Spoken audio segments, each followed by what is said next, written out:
Olá, seja muito bem-vindo a mais um episódio do podcast de Fio a Fashion. Meu nome é Edith Molina, eu sou consultora e especialista em engenharia de produto de moda na área do vestuário e têxtil. Eu sou a Kátia Cunha, eu sou engenheira têxtil, eu sou especialista em desenvolvimento de produtos, em sourcing e sustentabilidade. Hoje, gente, a gente vai receber um convidado super ilustre, é o Gleison Lima. Ele é muito especialista na parte de jeanswear, né, na parte de denim. Eu vou deixar para ele se apresentar um pouco, mas nós nos conhecemos aí há 20 anos. É um super profissional que dispensa, assim, o mercado conhece bastante, dispensa muitas apresentações. Bem-vindo, Gleison. Bem-vindo, obrigada por Obrigado, ter meninas. aceitado. Obrigado pelo convite. Tudo bem, audiência? Você começou a falar, né? Talvez tenha chegado a hora de entregar a idade, né? Exato, é. Eu estou no mercado já há 29 anos, então eu começo na lavanderia industrial, ali no meio da década de 90, passando aí um bom tempo trabalhando no chão de fábrica, em desenvolvimento de produtos, organização de processos, indo também para a área comercial, captando o briefing do cliente, transformando isso em realidade na lavanderia, tanto no desenvolvimento, quanto também a passagem do bastão para o pessoal da produção. Claro. Logo após eu passo pela Vicunha, né, tive uma feliz oportunidade de trabalhar com eles. Onde nos conhecemos, Onde né? nos conhecemos, né? Lá eu trabalhava no departamento de marketing da área de Brins. Era um momento que havia uma necessidade da Vicunha em divulgar e fomentar processos de lavanderia também na sarja. Sim. E logo após eu vou para a confecção. Então, passei por importantes players do mercado, Zump, Fórum, TNG, até abrir a minha própria empresa de consultoria e de desenvolvimentos e treinamentos, ao qual eu atuo até hoje. Sim. Uma pouca experiência, né? Que legal. Eu queria começar, Gleison, a nossa conversa com uma dúvida que ela é muito recorrente. A gente vê muito isso na internet sendo divulgado de uma forma que acaba confundindo a cabeça um pouco das pessoas que trabalham nessa área, né? Uhum. Eu gostaria que você explicasse assim, qual a diferença quando a gente usa os termos denim, o pessoal fala muito em denim, jeans, brim, sarja, mistura um pouco, Índigo, né? mistura um pouco as construções com os nomes comerciais dos tecidos. Explica assim, de uma forma bem para leigo mesmo, o significado dessas palavras e o que é o correto a gente utilizar quando falamos no tecido do jeans, né? A gente conhece o jeans como jeans é um nome comercial que a gente dá a qualquer peça feita no denim, né? Não, legal. Acho que é legal a gente saber as terminologias corretas, né? Até para Sim. evitar confusão. Mas assim, como você me pediu, o denim, ele é o tecido, tá? Então, o nome denim vem porque os primeiros registros desse tecido vêm do sul da França, né? De Nimes. Então, era uma sarja e a composição não tinha nenhum tipo de tingimento específico, não era tinto urdume de uma forma, entrelaçado com a trama crua ou branca. E veio para, na verdade, para suprir uma demanda de tecidos resistentes para o trabalho pesado, né? Tá. Então, vem de Nimes, sul da França, Serge de Nimes, né? Então, denim, denimes, denim, né? Olha, Então, a que terminologia legal. vem mais ou menos por aí. Logo depois, a gente vai falar de o denim, tá? Existe hoje, né, o blue denim, que vai ser o nosso foco hoje, mas lembrando que, na minha concepção e da grande maioria dos profissionais do mercado, o denim, ele é o tecido, seja ele o brim, né, seja ele o blue denim, ou qualquer outro tingimento especial que tenha esse fio.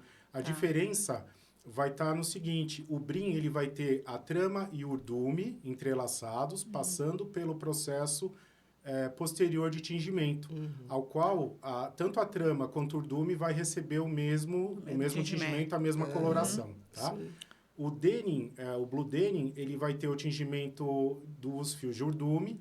Esses fios passam pelos ciclos de tingimento, são oxidados em contato com o oxigênio, e depois esse fio de urdume que está azul, né, muitas vezes engomado para aguentar a tensão do tear, né, de desenrolamento do rolo, sim. né? Então, ele vai ser entrelaçado com a trama crua, na maioria dos casos, né? E aí ele vai ter o fio de urdume, o longitudinal de uma cor, geralmente azul, e a trama crua, né? Gerando dois tecidos de visuais diferentes, mas no fundo, são dois tecidos, tá? Sim. Agora, eu tenho uma dúvida, Gleison, porque eu escuto muito falar em sarja, né? E escuto muito falar em brim. Então, é a mesma coisa, pelo que você está me falando, é a mesma coisa, só que sarja é muito mais usado para moda e brim muito mais para uniformização, não se mistura, mas no final é o mesmo tecido, é isso? Na verdade, a terminologia brim, na minha opinião, é a terminologia correta. É a correta. Para a gente correta. designar os artigos coloridos. Tá. No mercado de moda, é muito utilizado o termo sarja, mas sarja, ele é a construção do tecido que pode ser trabalhada tanto no segmento de brim, o colorido, como no segmento do blue denim, Entendi. que vão gerar posteriormente as peças do segmento jeanswear. Eu tô te perguntando isso porque a gente escuta muito, né?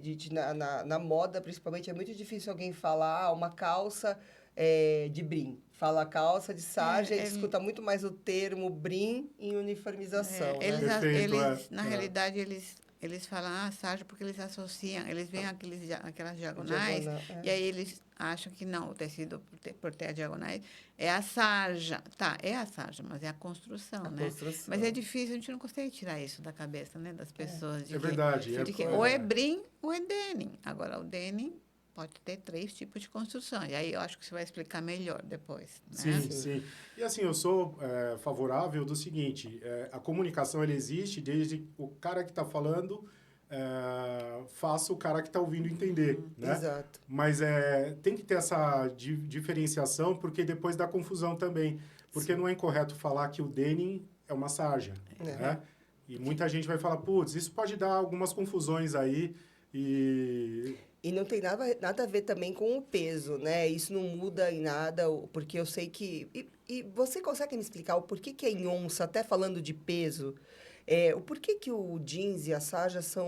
a gente não fala como... Gramatura, onças, né? Fala em onça. Você tem uma... Os fabricantes de tecido, Kátia, eles fornecem a informação sempre em gramas por metro quadrado ou onças por jarda quadrada, tá? Sim.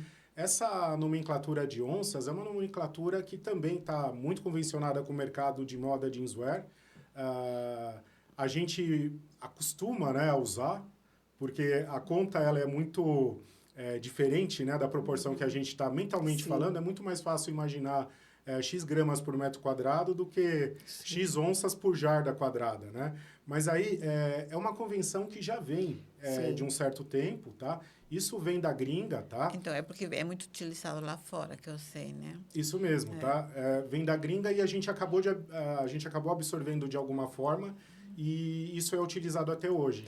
Mas quando você sai do segmento jeanswear, de moda, e você vai para o segmento de uniformização, gramas por metro quadrado. Porque uniformização é sempre gramas por metro quadrado, né? Quando você vai para alfaiataria, camisaria, gramas por metro quadrado. Para gente que não mexe muito com jeans, né? Eu conheço tudo, mas eu não trabalho só com jeans. Então, quando você trabalha só com jeans, eu acho que tem conhecimento muito mais aprofundado. Sim. Eu, por exemplo, que mexo muito com gramatura por metro quadrado, gramas por metro linear, quando eu vou falar em jeans, eu tenho que ficar fazendo conta na minha cabeça o que seria um tecido leve num tecido em onças. Aí tem que fazer... Você concorda que na hora é difícil você ficar fazendo continha, né? Peraí que eu vou ver quanto que isso... Eu acho que quem trabalha em jeans já associa rápido, né? Você deve ter essa facilidade, eu acho. Sim. E tem uma padronização, começa de quais são os mais comuns, né? Os pesos, porque eu lembro, quando a gente trabalhava, hoje em dia eu não trabalho muito com jeans, mas 11, 10, 7, né? Qual que os pesos mais comuns? Isso vai variar de acordo com a aceitação do mercado. E quando a gente fala mercado, é muito amplo, né? Mercado é a tendência de moda, é o custo desse tecido, o que o mercado está pedindo mais, né? O que a gente pode ofertar para abastecer o consumidor final de forma a ter bons resultados aí para todos. Eu, na realidade, quando... Que nem ela falou assim, qual você mais utiliza? Quando eu vou mexer com o desenvolvimento, eu já tenho meio que predefinido quantas onças vai para a parte de cima da peça e a partir de quanto eu uso lá embaixo, entendeu? Porque fica mais fácil para eu conseguir trabalhar. Mas as pessoas não têm essa facilidade, porque, como eu te falei, é um termo que tem que fazer continha, né? Sim. E na calça, qual é o peso mais utilizado? É de 10 onças para cima, não é? Isso vai depender muito. Por exemplo, se você está direcionando tua coleção para verão, uma peça mais fluida, uma peça mais leve, você pode utilizar tecidos a partir de 6 onças e meio, 7 onças. Por exemplo, calça chino masculina. Viraria uma pantalona, né? Isso, né? Uma construção menos densa, Sim. que tem uma maleabilidade, uma movimentação maior, então você consegue trabalhar dessa forma, né? Por exemplo, as misturas que a gente está encontrando muito hoje nos mercados, no mercado de brindes, né? De algodão, viscose e linho, né? Então, eles trazem esse caimento mais fluido, né? Sim. E aí, se você quiser fazer uma peça com uma estrutura mais rígida, né? Que tem um caimento diferente, que não flua tanto, então que você vai usando... lavanderia. Que suporte lavanderia, você vai... Lavagens mais pesadas, né? Você vai trabalhando pesos maiores, né? Usualmente, hoje no mercado, a gente tem para bottoms, né? Parte de baixo... a partir de 9 onças. São os mais utilizados, indo até... O que antigamente a gente via tecido de 14, às vezes 15 onças, né? Hoje em dia a gente tem aí no máximo artigos de 12, no máximo 13 no mercado. Raramente 13. A gente vai do 9 ao 12 e já é o limite. Porque assim, um artigo de 12 onças, ele deixa de ser versátil, né? Porque... O povo não gosta. Ele acaba sendo mais rígido... tem a questão custo, né? Então, isso tudo vai influenciando na não utilização dele. Entendi. Com a questão da construção. A gente falou a respeito do índigo também, né? E do jeans na pergunta inicial. Sim. Verdade. Voltando ali para a origem da pergunta, o jeans, ele é a peça confeccionada com denim. Exato. Tá? Então, é isso. Você pega o tecido, que é o denim, passa pelo processo de corte, né? Costura, e aí você tem o jeans. A característica principal do jeans são pespontos duplos, titulagem da linha relativamente grosso, em cor ocre ou palha, né? Fixação de rebites na peça final, utilização de travetes nos pontos que tem maior tensão, do bolsos, tipo né? lateral dos bolsos, extremidades dos passantes, tá? Cantos de bolsos traveiros. Sim. Então, é mais ou menos isso que é o jeans, tá? É a peça confeccionada. E aí o índigo é o corante azul que tinge, né? Que tinge boa parte do denim utilizado no segmento jeanswear, tá? O corante blue é muito interessante porque ele vai tingir só as camadas superficiais do fio de algodão. A parte interna, ela vai permanecer intacta, ela fica crua, né? E esse corante índigo, ele tem uma característica muito interessante, que ele tem baixíssimas notas de solidez abrasão. E isso favorece os processos de lavagem. Entendi. Que vão vir na sequência. Entendi. E puxando por esse assunto, me fala um pouquinho, eu sei que você trouxe um material bem vasto para a gente também explorar bastante, mas me fala um pouquinho as construções. Eu sei que tem tela, cetim, sarja, também nas peças jeanswear. No denim e no brim. No denim, na verdade, né? Quais são tá indo bem, hein? Quais são os ligamentos e o que eles impactam na parte de características dos produtos? Vamos lá. Bom, existem mais ligamentos utilizados no segmento jeanswear do que esses mencionados, né? A gente tem os maquinetados, né? A gente tem o broken twill, a sarja invertida, dentre outros, né? Mas, realmente, os mais utilizados, a tela e os derivados, a gente tem o cetim, mas, sem sombra de dúvidas, o mais utilizado, o mais empregado aí na produção dos artigos são as sarjas. É a construção sarja. Construção sarja, às vezes direita, às vezes esquerda, tá? E 3-1 para os artigos mais pesados, né? Que vai gerar um produto final com diagonais mais marcadas. E a 2-1, que é destinado aí para artigos relativamente leves, e ele vai gerar um produto final que a gente consegue enxergar as diagonais do desenho do tecido, mas são diagonais mais compactas. Elas são muito mais próximas, gerando um visual final mais flat, Sim, tá? sim, Mais sim. contínuo, um pouco mais, diria, conservador. Entendi. Depois a gente vem para o cetim. O cetim, por ser um ligamento, uma construção que boa parte dos fios ficam soltos, também uma construção diagonal, assim como a sarja, mas os fios ficam soltos, então eles são mais utilizados para tecidos que têm elastano, e eles vão apresentar um power stretch muito mais acentuado do que os artigos sarjados ou telados. Entendi. Tá? Ele é Entendi. menos resistente, o Ele é cetim, para menos costurar resistente. e na lavagem também. Perfeito, Mas perfeito. também tem um fabricante de jeans que sempre tem na coleção deles as 3 construções. A sarja, que é o produto carro-chefe deles, mas sempre vira e mexe nas coleções tem a construção sarja, cetim e tela. E ele fala, o cetim ele é menos resistente em tudo, né? Só que, para ele se tornar um pouco mais resistente, eles põem o fio de elastano, um pouco para ele resistir mais, mas também diz que é necessário, às vezes, acrescentar o fio de poliéster um pouco, para também dar uma certa resistência àquela peça. Procede isso daí? Sim, faz bastante sentido. Faz bastante sentido. Eu acrescento no que você acabou de falar, Edith, que, além disso, os tecidos com cetim elastano ou cetim elastano poliéster, eles têm que ter um cuidado pessoal, um cuidado maior, desculpa, quando beneficiado as peças confeccionadas em lavanderia, porque são os que apresentam mais índices de ruptura de elastano, né, de laceamento, de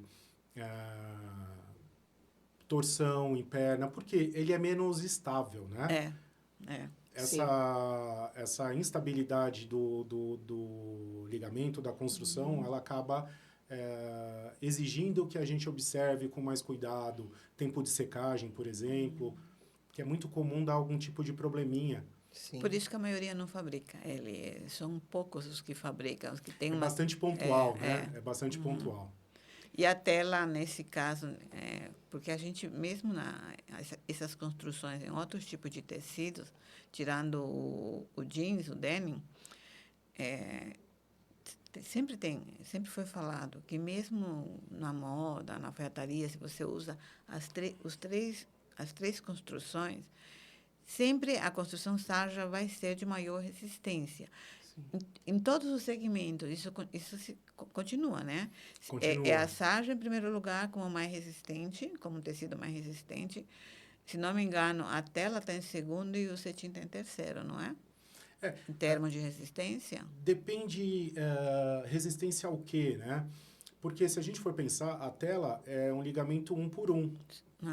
Né? Então, o entrelaçamento dos fios permite que a estrutura seja, de certa forma, vulnerável também. Né? Aí, nesse caso, influenciaria a titulagem do fio. Então, se ele for muito fino, aí ele vai ser pouco resistente do mesmo jeito, né?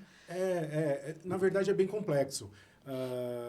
A titulagem do fio e a ruptura de um fio, por exemplo, de sarja ou de cetim, terão, na construção em si do artigo, outros fios que segurarão aí esse ponto que foi rompido, né? Ao passo que a tela ela faz um buraquinho, rompeu, já né? faz um buraquinho. Faz um buraco. Porque é 1 por 1, né?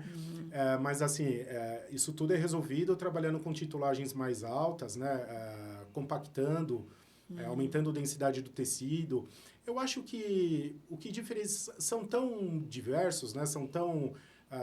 eles apresentam diferenças tão significativas, né? Que eu acho que cada um ali vai ter uma função. Não existe uma substituição de um pelo outro, sabe? Quando eu me refiro à resistência, geralmente eu sempre penso a resistência à tração, né? Que quando você mede quantos quilogramas força ele vai resistir quando tracionado num dinamômetro. E aí, pelos testes que eu fiz... A sarja é mais resistente. A sarja é mais resistente, ele dá, né? Então, isso a gente verifica. Edith, como que está... Então, dependendo do título, se ele for um título fino, a sarja continua em segundo lugar, com um pouco mais resistente, porque o cetim, o que deixa ele pouco resistente é justamente essa construção. Porque o mercado faz a construção, aquela mais básica. Aquela básica é aquela que tem um raporte sempre igual, né? Que é um quadrado. Só que não existe só o quadrado. Existem outros tipos, e esses outros tipos, que consomem muito mais fios por polegada e tudo mais, se tornam muito caros. Então, as empresas fazem um cetim mais comum, que é o raporte quadrado. Então, isso influencia na resistência. Raso turco, né? Exato. Agora, no jeans, eu realmente já vi calça jeans, mas eu não sei te dizer como é essa construção. Não dá para eu ver, porque você teria que pegar a lupa e ver essa construção, se é o cetim quadrado ou não, né? E eu nunca me preocupei em olhar especificamente o denim, porque não usa muito, entendeu? Então, não foco muito nisso. Mas é nesse sentido que eu falei, né? Resistência e atração na força do dinamômetro mesmo. Sim, tá? sim. Com relação às construções, acho que já ficou claro, né? Sim, eu vou até mudar aqui, porque eu sei que o assunto que você vai entrar agora é um assunto mais... Sabe o que eu queria que você falasse um pouco? Manda. Leison. O que é uma lavanderia industrial? A gente sabe que a lavanderia industrial, na parte do jeans, funciona diferente, né? Porque o beneficiamento final que vai dar a cara... o up do jeans, né? Total. Diferente de outras áreas. Então, o que é uma lavanderia industrial no jeans, né? Quando que ela surgiu no Brasil? Porque a gente sabe que não é tão antiga assim essa moda. Hoje ela é muito forte, né, na moda. Sim. Quando que ela surgiu? Em que momento? E no que isso ele traz um reflexo nos tipos de lavagem que estão sendo usadas neste momento? Vamos lá. Se eu esquecer alguma coisa, Tá. Você vai me ajudando. Eu fiz 3 de uma vez só.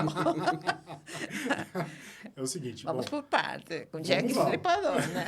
Exato. Vamos seguir igual o Jack. Lavanderia industrial, ela, na cadeia jeanswear, ela é um dos elos da cadeia jeanswear, tá? Vou aproveitar aí a oportunidade para dizer que o Brasil é um dos únicos países... Olha, eu diria que é o único país do mundo que tem a cadeia jeanswear totalmente verticalizada, tá? E ativa. Desde o plantio do algodão, a obtenção das fibras que são usadas junto com o algodão, passando aí pelo processo de fiação, tecelagem, beneficiamento, confecção, lavanderia industrial, acabamento e varejo. A gente tem isso muito ativo aqui, tá? É por isso que esse é um dos motivos que os entrantes importados não vêm até aqui, porque a gente trabalha bem, sim. A gente tem qualidade naquilo que a gente faz. E a lavanderia industrial, dentro do segmento jeanswear, eu considero talvez a parte mais importante, porque é lá que vai revelar a foto, né? É lá onde vai revelar a parte boa e a parte ruim. Todos os processos feitos anteriormente, que deixaram a desejar, vai revelar na lavanderia, né?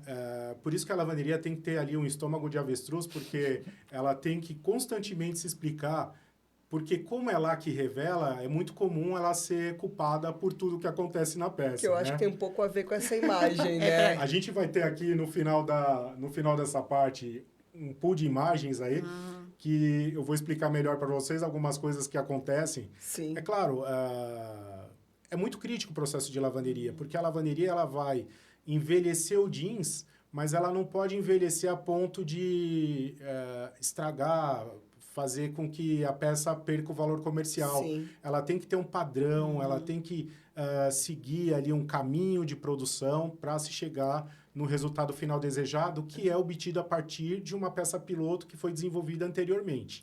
E o que acontece, que eu, assim, pelo que eu vejo até nas nossas conversas, né, assim, a gente conversando, todo mundo aqui vive nesse mundo da moda, é que depois da peça pronta, né, se você comprou o tecido, produziu, fez os testes prévios, você espera que não vai ter nenhum problema, aí você lava e tem um problema,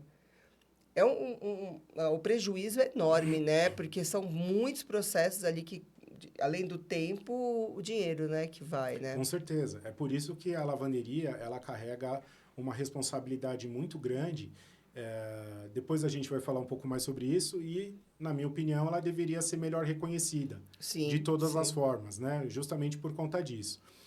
Quando a peça vai para a lavanderia para ser beneficiada, como você bem disse, Kátia, o volume Processos, né? o volume de capital, a grana que já foi empregada Sim. nessas peças até chegar na lavanderia, já foi... O taxímetro ali já rodou bastante, né, até chegar lá. Sim, sim. Tá? Então, se não cai na mão de bons profissionais, de empresas responsáveis, o resultado nem sempre é positivo. Tá? Você acaba É aquela com a história peça, do né? barato sai caro, né? E Exato, a lavanderia, pegando a tua pergunta, voltando para ela, Edith, ela o beneficiamento de peça confeccionada, ela tem como principal finalidade na cadeia jeanswear gerar a maior diversidade de visuais possíveis numa única base de tecido, tá? Lavagens mais básicas, custo inferior, lavagens mais elaboradas, o céu é o limite, custos maiores, tá? É diretamente proporcional. Através do emprego de equipamentos e materiais, produtos químicos e capital humano, tá? Então, tudo isso, pegando as características tradicionais, né, do denim, que é fio de urdume tinturado, com baixa solidez abrasão, e a trama crua, em peças confeccionadas em jeans, então, é o beneficiamento que vai gerar encolhimento, vai gerar mudança de visual e vai gerar melhoria de toque. Sim. Tá? Então, o pessoal que está acostumado a trabalhar com alfaiataria, tecido plano, camisaria, peças que não passam pelo processo de lavanderia, o pessoal de malharia, né? O pessoal que fornece malha, exceto aquelas que são lavadas, porque lavanderia industrial também lava malharia, então, tá no céu e não sabe. Né? Exato, exato. Porque, na verdade, o pessoal tem que fazer uma verdadeira estatística de quanto vai encolher o tecido naquele modelo, que vai passar por aquela lavagem. Né? A lavanderia ela é muito cobrada, por exemplo, de visual de peça. Mas se para chegar naquele visual a lavanderia precisou reprocessar por algum motivo e a peça passou mais vezes pelo secador, o visual vai até ok para o cliente, mas as medidas provavelmente elas vão chegar menores. Alterar. Com certeza, Né? sim. E o brim, ele passa também por esse processo na lavanderia? Ele tinge na lavanderia? O brim ele pode ser As tinturado peças. na lavanderia, né, as peças. Peças confeccionadas, a gente chama de pronto para tingir, o tradicional PT. PT. E aí as peças confeccionadas, a lavanderia desenvolve a cor, o cliente aprova, e aí disso vai ser tinturada a produção. Também, nossa, então a lavanderia, ela tem vários processos, né? Ali são vários mas processos que envolvem. eu São acho- múltiplas facetas e, desculpa, Edith, e hoje as sarjas, né, por conta de custo-benefício, menor Sim. risco, o maior volume de brims, né, são fornecidos em cor de cartela do fornecedor. Entendi. E aí a confecção converte o tecido, o brim, em peça confeccionada e aí só faz o amaciamento na entendi. lavanderia que vai Já dar o lava. pré-encolhimento e o toque. Mas você sabe, eu me lembro que isso já em 2002 se fazia muito PT. Eu ia nas lavanderias e o pessoal tinha um monte de calças, jaqueta, tudo no PT. E o povo, naquela época, as confecções já falavam para a lavanderia, puxa, será que não é melhor eu fazer isso aqui, não tingir aqui, pegar e trazer já um tecido tingido? Por que eles reclamavam? Porque quando você vai fazer esse tingimento no PT, você é obrigado a usar a linha 100% algodão. E a linha 100% algodão é 5 vezes mais caro do que uma linha mista ou uma linha de poliéster. Sem E aí, dúvida, e é fora um que ela empecilho. tem uma resistência menor também, Sim, né? sim. Então, o que acontece? Saía muito caro na costura. E se usa muito ponto corrente nas calças. E o ponto corrente consome mais linha, Mais né? linha. E tem uma resistência mais baixa, né? Do que Sim. o pesponto reto, né? Então, eu acho que essa questão de você já trazer o brim tingido e passar um leve beneficiamento ali só para deixar o tecido mais macio, né? Na realidade, você acaba tirando um pouco daquela cola que entrou na hora da fiação, né? Porque tem uma cola que eles põem no Goma. abdômen, né? Uma Goma, né? goma. Isso, é Engomagem, né? goma. É por Para o isso que o rolo de tecido ordume sai meio duro. aguentar a tensão de desenrolamento. E aí, você leva para a lavanderia justamente para tirar um pouco daquilo, né? Para ele ficar uma coisa mais macia, mais confortável. Então, o povo reclamava naquela época, já em 2002, falava, poxa vida, pô, devia vender isso aqui colorido, porque ia facilitar muito. A gente já costurava com a linha de poliéster, um pouco mais grossa, mais poliéster, na cor da calça, vai baratear muito.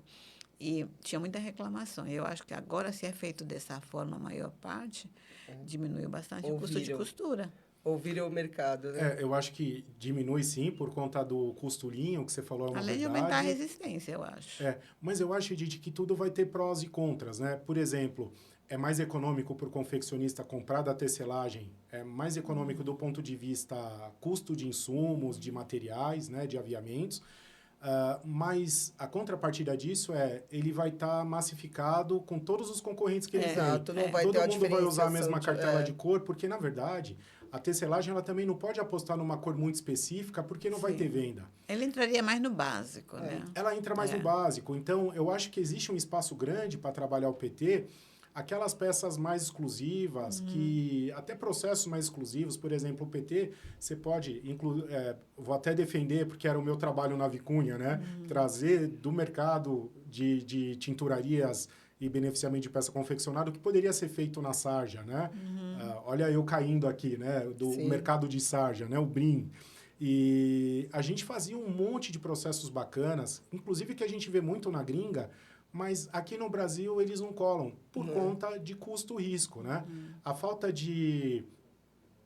É cada vez maior, é cada vez menor, desculpa, o número de empresas especializadas em tingimento de peças prontas para tingir, porque isso vai demandar uma qualidade de água diferenciada, vai ter que ter uma mão de obra diferenciada, específica, os produtos auxiliares e o próprio corante tem um custo muito alto, então, atualmente, infelizmente, não é muito competitivo. Tá?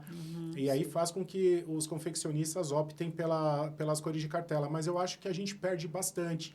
Exclusividade. Né? Fica menos rico o trabalho, né? E Gleison, como eu quero aproveitar, né? Eu e a Edith, a gente quer aproveitar você, assim... Vamos sugar o Gleison. Vai torcer até a última gota do Gleison. Eu queria muito falar sobre as imagens que você trouxe, que eu acho que para quem está assistindo vai ser muito vai clarear muita coisa. Você vai me falando, eu vou Vamos mudando. lá, eu vou pedindo para você mudar. Aqui a gente vai falar um pouco sobre a influência da lavanderia nas peças confeccionadas, tá? Nesse caso aqui, a gente vai ter um exemplo de um problema existente nessa peça que nunca vai ser culpa da lavanderia, tá? Como eu falei lá atrás, aqui é uma ocorrência que foi revelada na lavanderia. Tá? Mas não é culpa da lavanderia. Que é justamente, aqui a gente teve o torção de perna, né? Olha... mais conhecido como esquio. O tecido, quando ele é batido na tecelagem, a trama e o urdume, isso dependendo da densidade, da titulagem dos fios, ficam microespaços, né? Entre esses fios, que na lavanderia pode haver uma possibilidade de deslocamento. Quando esse deslocamento ultrapassa o índice, geralmente de 2% a 3%, tirando uma média aí 2,5%, então a gente começa a ter incidência de desvio de trama, né, esquio, torção, visível, tá? Então essa peça aqui, quando crua, ela era intacta, costuras laterais tranquilas, na hora que lavou, ela torceu. As tecelagens, elas têm processos, né, testes para identificar o coeficiente de torção, e elas têm formas de compensar essa torção identificada por amostragem para Mas evitar que isso aconteça. feito né? isso, não tem volta. A peça confeccionada Não. não. Ela É- pode é- ser é- usada, mas é uma calça de segunda Segunda qualidade e ela perde qualidade. valor comercial. Deixa eu fazer só uma observação nisso daí, porque eu tenho certeza que o povo, quando assistir esse podcast, vai ter um monte de gente falando, isso é problema no corte, isso é problema na modelagem. Então, assim, vamos deixar assim, bem claro uma coisa. Não dá para você, enquanto profissional, olhar para uma peça assim e já ir logo dizendo que isso é problema disso, isso é problema daquilo. Não dá. Por que eu estou falando? Fiz muito teste disso daí em laboratório, onde me levavam peças todas torcidas, né? E queriam que eu pegasse e dissesse quem era o culpado. Não funciona desse jeito, tá? Não dá. Então, o que a gente vai falar aqui Eu concordo com você. O que a gente vai falar aqui no podcast? Pô, já não... E logo falando, isso daí... Imagina, isso aí é problema. Não, vamos fazer o seguinte, o que pode causar isso? Já para o povo de pensar um pouquinho antes de sair atacando os outros. Com certeza. Pode ser problema na modelagem com fio torto. Perfeito. Pode ser problema na costura. Você, se for com elastano, tem lado certo para você começar e para você terminar. Não é de qualquer jeito, não. Pode ser na costura, você repuxou, já entortou antes da peça ficar pronta. Pode ser no corte, você não esquadrou o fio, você deixou o fio totalmente torto. E mesmo no CAD, vou dizer para você que acontece de vez em quando. Às vezes, um pouquinho, falta assim milímetros, 5 pouco mais raro, né? milímetros, Mas 1 acaba centímetro. acontecendo. Eu preciso que você encaixe, porque eu quero que encaixe para dar um rendimento melhor. Encaixa aí. 1 centímetro não vai ser problema. Então, às vezes, no CAD, pede para dar um jeitinho de você arrumar essas peças ali no CAD, na mão, tá? Pode ser desvio de trama acima do permitido, porque acima de 3% vai dar um pouquinho de torção, sim, tá? E pode ser que, como já estava isso saindo mal da costura, com todo o processo da lavanderia, ajudou aquilo a ficar muito mais visível. Então, ali tem 5 hipóteses, gente.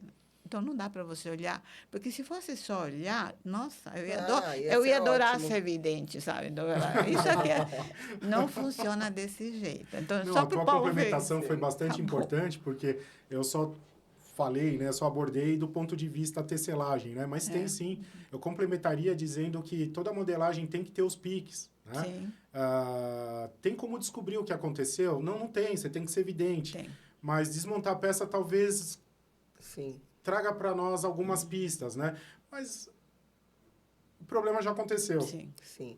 E para dizer o que foi, não tem jeito. Você vai ter que pegar todo o processo, fazendo 100% Sim, correto, começando pelo desvio de trama do tecido, você calculando o desvio da trama, para você continuar todas as etapas, aí você vai descobrir aonde foi o defeito. Então, não tem mágica, é só isso. É verdade. Aqui eu vou passando mais rapidinho, porque senão a gente vai ficar 3 horas aqui, não temos dá. 5 minutos. Perfeito. Temos mais, pra passar. Aqui é o caso da variação de tecido, tá? Então, nesse caso, o padrão é essa peça aqui. E aí nós temos, Um degradê. numa mesma maquinada, 3 nuances diferentes, né? Sendo que a idêntica ao padrão é essa daqui. Quer dizer, usaram um tecido diferente, né? Na verdade, os tingimentos, né? É o mesmo artigo, mas ali teve alguma diferenciação de tingimento. E no momento do corte, como a Edith falou, não dá pra gente, né? Mas houve, de alguma forma, uma mistura aí, tá? Às vezes, certo, por correria de produção, sim, a quantidade de peças, né, nesse corte...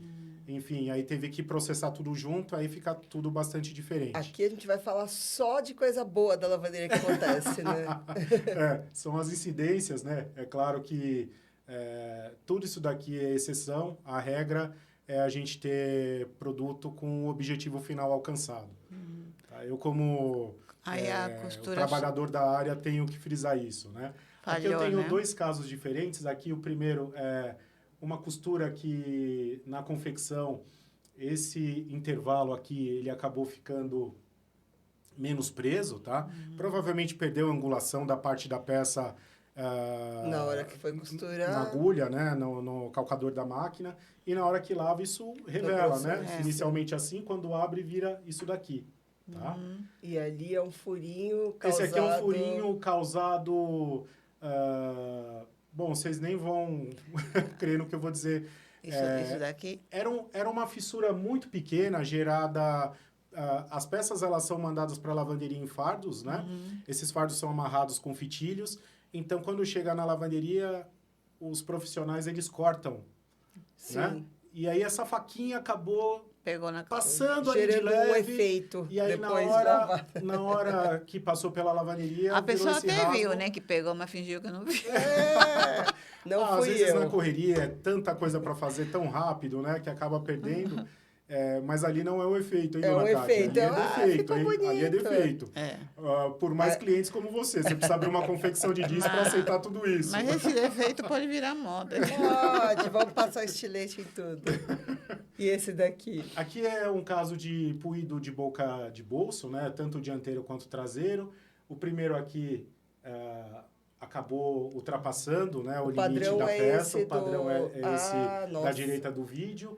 E aí passou, na hora que vai para a máquina, acaba revelando, né?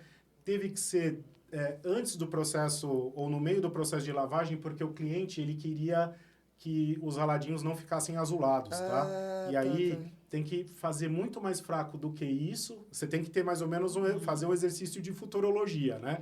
Então eu tenho que passar aqui, tem que ser adivinho, tem que ser evidente. Muito mais fraco que isso, porque na hora que for lavar, ele vai aumentar, né? Então não pode ser isso, tem que ser... Enfim, só para vocês entenderem como é complexo, né? Que às vezes quando eles fazem o efeito, né, antes de lavar, nem parece que vai acontecer muita coisa, né? E na hora que lava, acontecem os desastres, né? Isso mesmo. E esse daqui? Aqui são dois processos que eu chamo de desgaste superficial de máquina, marmorização e sky, os skies aí bastante difundidos hoje nas últimas tendências, né? E peças que podem dobrar na barra, tá vendo? Olha, essa peça ela acabou indo para dentro da máquina da lavanderia, ela foi lavada com essa barra dobrada desse jeito e depois quando passa pela passadoria e acabamento e essa barra esticada, né? Ela volta para a posição normal, fica essa marca aqui. Então, muitos clientes não aceitam dessa forma, sendo que é um processo natural. Não tem um controle, né? Daria para aprender aqui no meio, mas esses mesmos clientes que não aceitam essa marca não aceitariam também uma marcação de costura, de pesponto aqui no centro da peça. Ali já na direita do vídeo, extremo direito, a gente tem um bolso cargo de uma calça. Ficou com essa marca, essa marca, né? Isso mesmo, esse efeito de sky acabou gerando essa marcação. Aqui um contraste muito escuro, né, na parte superior do bolso. Esse bolso, se a gente tivesse possibilidade de virá-lo, né, ele vai estar todo beneficiado do lado de dentro, né? E aí, o que pode ser feito? A gente pode prender a lateral desse bolso, um pontinho em cada extremidade, porém, vai ficar uma reserva bastante escura da parte de dentro. Então, é tudo um exercício de negociação. Agradar gregos e troianos, Com certeza. E aqui é um exemplo de contaminação de cloro, tá? Então, a peça passou por um processo de délavé, estonagem e um clareamento, né?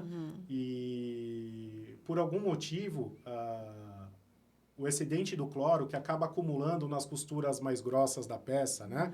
Então, a parte simples da peça, a gente consegue no enxágue e na neutralização tranquilamente, tá? Nas costuras grossas, ele deposita.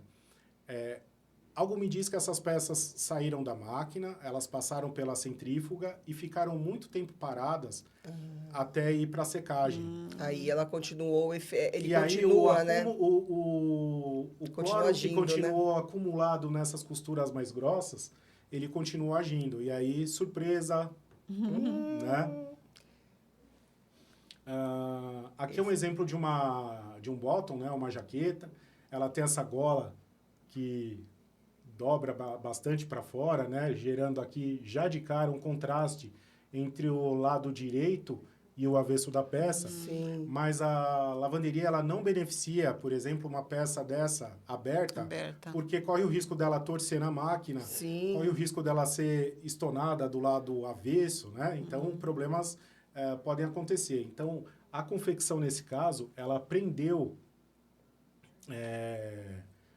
a gola, né? Mais ou menos dessa forma, não sei se o pessoal me enxerga. Ela fechou, né? Ela fechou as duas. Ela fechou as Sim. duas, uniu as duas, para conseguir passar pelo processo de estonagem. E aí, o que acontece? O lado direito da peça ficou mais estonado. Está estonado. O de dentro tem essa diferença, mas nesse caso aqui o cliente reclama que ficou essa reserva muito grande aqui por conta do pesponto que abrangeu uma área muito grande, né? Ficou bonito. Eu, particularmente, tá vendo? Eu posso ser uma cliente por mais clientes como a Kátia, né? A Kátia é o cliente que todo mundo briga para ter, ela aceitaria tudo, né? Não, nem tudo, mas esse muito rasgado já é perturbar. Aqui são puídos ou rasgos, tá? Aqui o primeiro exemplo é um rasgo feito a laser, né? Mas assim, é muito complexo o trabalho. Por quê? Porque cada tecido vai ter um peso, vai ter uma titulagem de fio. Nesse caso aqui, o pessoal testa o puído trama, né? O carbonizado no laser. E aí eles fazem uma bateria de bandeiras antes, porque se for muito forte, vai estourar. Se for muito fraco, não vai abrir. Então, tem que ser ali no jeito, para aquele tecido, para bater, para ficar certinho. Nesse caso aqui, na produção... Sobrou só o fiozinho de elastano ali, acabou ficando muito forte, só sobrou o pedacinho de elastano. E essa peça aqui, em lavagem doméstica, rapidamente isso aqui vai virar um rombo, eu tenho uma calça que ela tem um rombo no joelho. E o pior, quando você vai colocar a calça, você enfia o pé sempre ali, aí ele rasga mais ainda, né? Ainda tá no dedão do pé, né? Porque ali é onde estoura tudo, né? Mas assim, comprou o puído trama, pessoal, uma coisa é certeza, vai abrir. Cedo ou tarde, vai abrir. Lavagem doméstica. Essa é a mesma coisa? Aí é um puído feito com esmeril, tá? E aí a gente tem uma localização que não está assimétrica, né? Se bem que a lavanderia é bem orgânico, bem aleatório, mas nesse padrão aqui de lavagem, o ralado que está no lado esquerdo da peça, ele tinha que estar mais centralizado, tá? Ele tinha que estar parecido com esse. Isso. Eu não tinha visto o defeito. Eu falei, qual que é o defeito? Eu achei que era o bolso que estava muito... Aqui a gente teve um ralado logo ali na região da costura, ali é uma parte bem crítica da peça, né? É uma peça de segunda qualidade. Esses daqui eu acho lindo. Eu acho que quando eu ia em lavanderia, o que eu mais gostava de ver fazendo era isso. Aquele lá, para mim, poderia passar como sendo de moda, né? Eu também. Aqui a gente não tem um padrão para fazer a comparação, Edith, mas são dois exemplos de mau posicionamento da peça na máquina de laser, tá? Então, no exemplo à direita do vídeo, está mais evidente, né? Esses tanques e langues, tá? O tanque, são as marcas, as raias que ficam na região superior da coxa. Quando esse efeito se estende para o entrepernas, a gente chama de langue, tá? Uma outra coisa que é importante falar é o seguinte, não existe um dicionário brasileiro de lavanderia industrial. Então, o que eu chamo de tanque langue, o que o pessoal de São Paulo fala, em algumas praças do Brasil, você vai para um outro estado, os caras falam um nome completamente diferente. Então, é necessário especificar. Tanque é parte superior da coxa, langue é o entreperna, são os bigodes, né? São as raias. Esse efeito aí o povo aqui em São Paulo conhece como bigode. Edith, olha a parte 2 do seu livro poderia ser sobre índigo e lavagem. Sobre índigo. E aqui a gente tem... Desculpa, perdão. Só para finalizar, Kátia, aqui a gente tem esse tanque e langue, por exemplo, esse primeiro langue tinha que sair daqui, ó, do entrepernas, tá? E esses tanques aqui, eles tinham que estar bem posicionados ali no superior de coxa.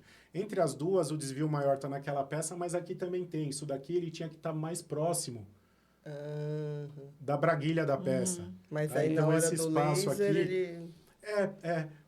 É um trabalho automático, mas o posicionamento das peças na esteira da máquina, ou no carrossel da máquina, ou no manequim inflável da máquina, ele acaba sendo manual. né? Então, Põe direitinho. uma pequena porcentagem das peças acaba saindo dessa forma. Tá vendo aí? O manual dele, que punha, né, o gabarito embaixo e a pessoa lixava em cima, seria mais, assim, é lógico, deve ser mais caro, deve fazer, mas fica menos erro, né? É cada vez menos utilizado, tá, Kátia? Por questões de produtividade, né? Padronização, que reflete em custo, né? Que reflete em resistência das peças. Sim. E também o lado humano, né? Sim, sim.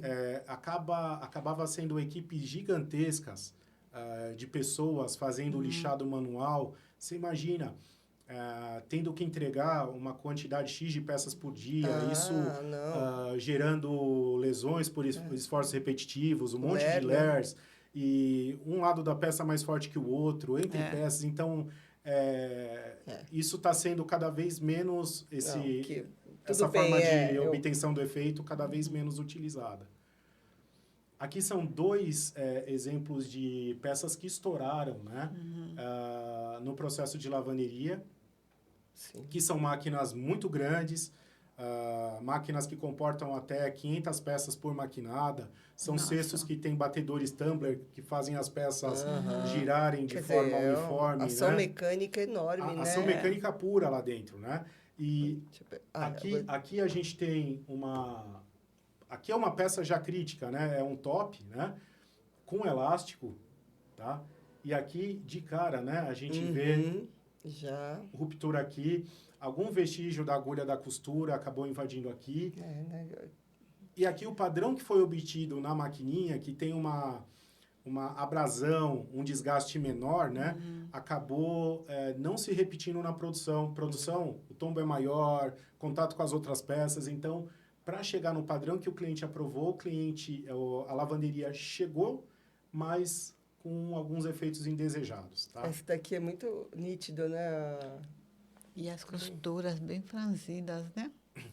Aqui a gente tem a gente tem as costuras franzidas, né, na pala traseira, mas o principal defeito que a gente vê aí, e que é muito importante tomar cuidado, é, de novo, né, a maquininha, ela estona, a peça ela sai mais limpa, porque geralmente são poucas peças na máquina, uma única peça na máquina. A maquininha que você está falando é a máquina de laboratório, a de piloto, né? Isso. As lavanderias, elas costumam ter máquinas menores para fazer quantidades menores de peça, que são os desenvolvimentos dos clientes.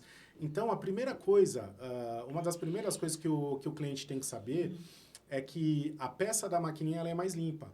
Da produção, a tendência dela é vir mais migrada.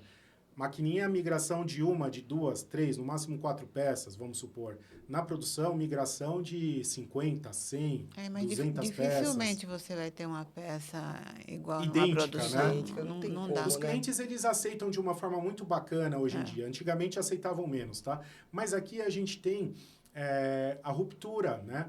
Os processos mais agressivos, mesmo sendo uma sarja 3A1, não aguenta. Por quê? Aqui são várias folhas de tecido. Sim, tem. Né? Você tem o bolso que dobrou. É uma parte muito grossa aqui. E uma parte tecido, do nada se passa por uma área fina. Então, de várias camadas que foi pregado numa única folha de tecido. Como é que chama essa costurinha aqui? É o travete. O famoso travete que eu falei anteriormente. O travete aqui, prendeu essa parte, dobrou, com uma parte simples, não tem como, né? O que se faz hoje para prevenir, minimizar esse tipo de problema?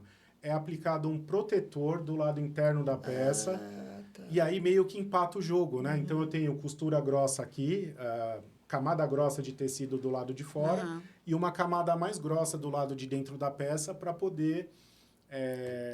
para poder segurar. Uma segura a outra, né? Mas esse é o maior problema. E no acabamento eu retiro essa sobra de tecido interno. Esse é o maior problema que aparece em controle de qualidade.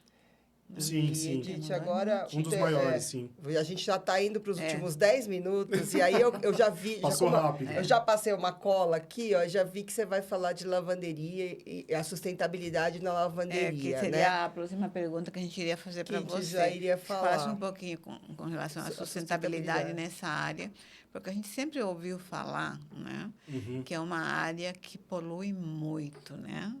Mas a gente sabe que pelo tipo de material que é utilizado para fazer o beneficiamento, a gente sabe que algumas coisas estão mudando. Não em todas as lavanderias, nem as tecelagens que se usam desse produto. Mas eu sei que existe coisa nova. Fala um pouquinho sobre a sustentabilidade nessa área. No que... Uso de água, né? Uso de produtos químicos. E depois, quando você terminar, até eu queria tirar uma dúvida com você, que até eu vi um pessoal de uma lavanderia no Sul que reaproveita 100% de todo o material, enfim.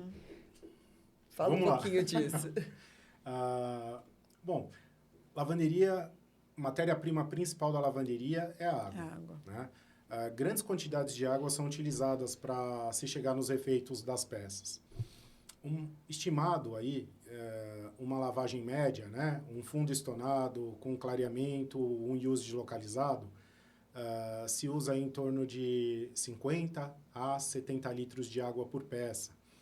Essa quantidade ela vai variar de acordo com o maquinário, com o produto químico, com a tecnologia empregada, tá? Certo. Esse estudo é um estudo médio, que abre aí, né, os nossos olhos de que existe uma importância muito grande de observar, né, esse aspecto no beneficiamento do jeans.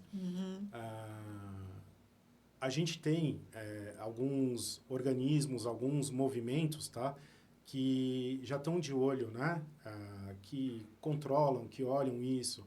E quando a gente fala em sustentabilidade, Kátia, você que é especialista nisso, me corrija se eu estiver errado, certificação. Quanto mais selos você tem, Sim, né, sim.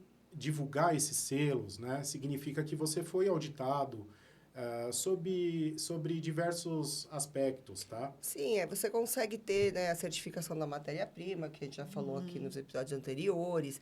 Você consegue ter a rastreabilidade do algodão, você consegue até, né, a parte de não utilização de produtos de listagem restrita. Você consegue ter muitas certificações, né? E também eu acredito que a sustentabilidade tem o lado, né, social, e que melhorou muito de uns anos para cá, até que você estava falando das pessoas não terem movimentos repetitivos e tudo, não aspirarem produtos tóxicos, né, durante o usage, né, que passava permanganato e a pessoa respirava, ainda passa, existe, Kátia, né? isso, Ainda usa isso. pergamanato? Ainda usa. Ainda usa, por questões diversas, né? Mas eu digo para vocês que é um grande desafio ter a sustentabilidade como um centro de uma lavanderia hoje, porque são os custos elevados do processo. Sim. Hoje a sustentabilidade ela custa, né? Então a gente ouve um marketing muito pesado por parte das empresas em geral falando em sustentabilidade, mas não é o que a gente vê na prática, justamente por conta disso.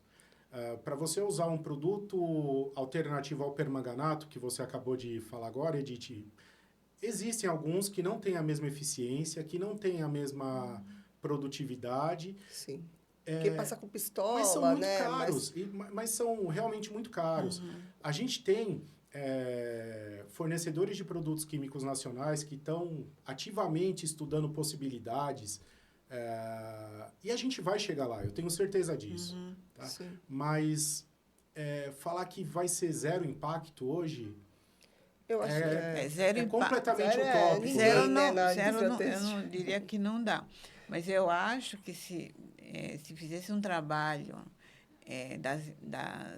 dos fabricantes de jeans e das lavanderias, colocarem isso para o mercado, a que custo você faz esse tipo de beneficiamento e por que a gente vai mudar e vai fazer diferente, quem está interessado com sustentabilidade vai comprar a ideia, eu acho. Também entendeu? acho. Até tem um caso de... Perdão. Não, pode. Uma lavanderia que eu... Né, antes que eu me esqueça, até eu acho que você também... Acho que a gente estava junto numa palestra que o pessoal de uma lavanderia, de uma super empresa aí do Sul, e que eles aproveitam 100% de tudo que sai da lavagem, né? Então, até o lodo que fica no fundo da máquina... Vira tijolo de construção, vira tijolo, né? E tudo mais. Então, 100% consegue... Isso também já é uma redução de impacto, né? Que a gente fala. A gente não consegue zerar os impactos, mas reduzi-los, né? Aí, por exemplo, eu estava falando antes, né, sobre... A questão humana, espero ter né? esgotado, talvez, a parte de que vocês perguntam sobre meio ambiente e recursos naturais em lavanderia. Sim. Eu acho que é um assunto tão amplo Sim. que mas requer uma atenção muito especial. Sim. Mas eu digo que é extremamente desafiador, porque há de se haver, não só na lavanderia de jeans, no setor têxtil, como outros setores importantes, Sim. Um equilíbrio, né? Uma mudança muito grande de mindset. Sim. Né? Sim. Dentro do tripé, né? do Sim. ESG, da sustentabilidade, até do ZDHC, a gente tem as pessoas, né? Social, né? O social, sim. né? Que é isso aqui é uma pessoa É toda que- suja, Não, né, a na gente, você verdade. imagina, Isso é antigamente, em algumas lavanderias até hoje, que não tem possibilidade de ter, né? Não é opção, eu não quero ter o equipamento a laser e tal.